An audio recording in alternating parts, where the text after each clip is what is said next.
մոդալականության։ Մարդիկ աշխարհը զգալում են տարբեր ձևերով, լսելով, տեսնելով, զգալով։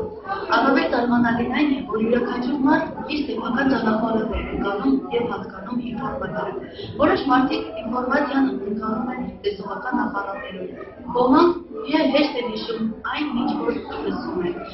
Կան մարդիկ, որոնք ինֆորմացիան ստանում են հոգում։ Այդ երեք տեսակի տիպերը մեզ հայտնի դեռևս հնագույն ժամանակներից։ Սակայն առայժմ զարգացող ինֆորմացիայի դարաշրջանում ևս ավելացավ մեկ ընկալման տեսակ, սլայդ կամ ինչպես մենք ենք ասում, դիսկրետ տեսակ։ Ուրեմն այսպես, մեզ հայտնի է ընկալման 4 տեսակ՝ վիզուալ, աուդիալ, կինեզթետիկ եւ դիսկրետ։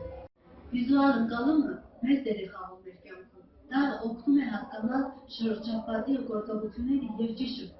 շրջապատի մարդկանց հետ։ Շատ վիզուալների համար այնքան հեշտ է տեսնել մարդկանց ներքին աշխարհը։ Հասկանալով այն, թե ինչպես են վիզուալները հասկանում եւ ընկալում ինֆորմացիան, հասկանում են, որ նրանց առջև, օրինակ, առևտրական շուկայում մեր ձեռներ կարող են բացվել, որովհետեւ նրանք շատ հեշտ են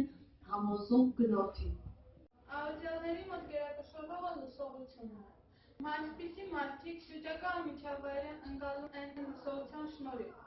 Մեծ մասամբ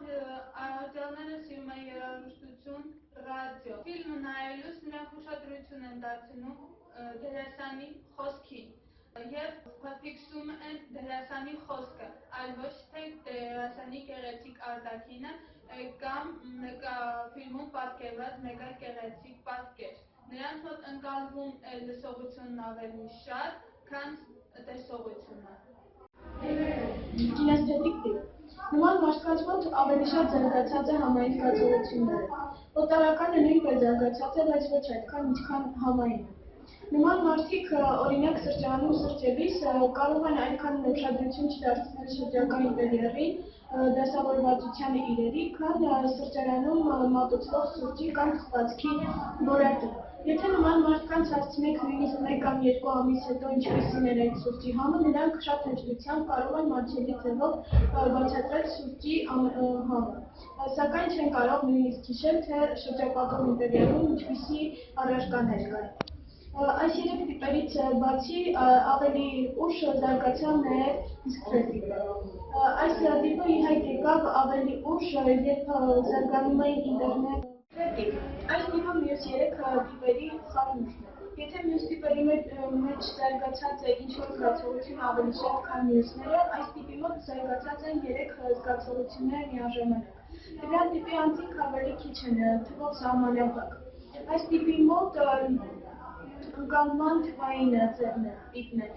եւ այդ պատճառով շատ ժամանակ նրանց անվանում են նաեւ թվային տիպ։ Օնլայնում դիգիտալներ իրենց զգում են ինչպես զուգջրում։ Նրանք ինտերնետում համացանցում կարող են հեշտ գտնել իրենց անհրաժեշտ յուրաքանչյուր ինֆորմացիան հաշված րոպեների ընթացքում։ Այսպիսով մենք այսօր ձեզ ներկայացրեցինք անձի 4 տիպեր՝ վիզուալ, աուդիալ, կինեզթետիկ եւ դիսկրետ։ Փորձեք ձեզ գտնել այս տիպերը։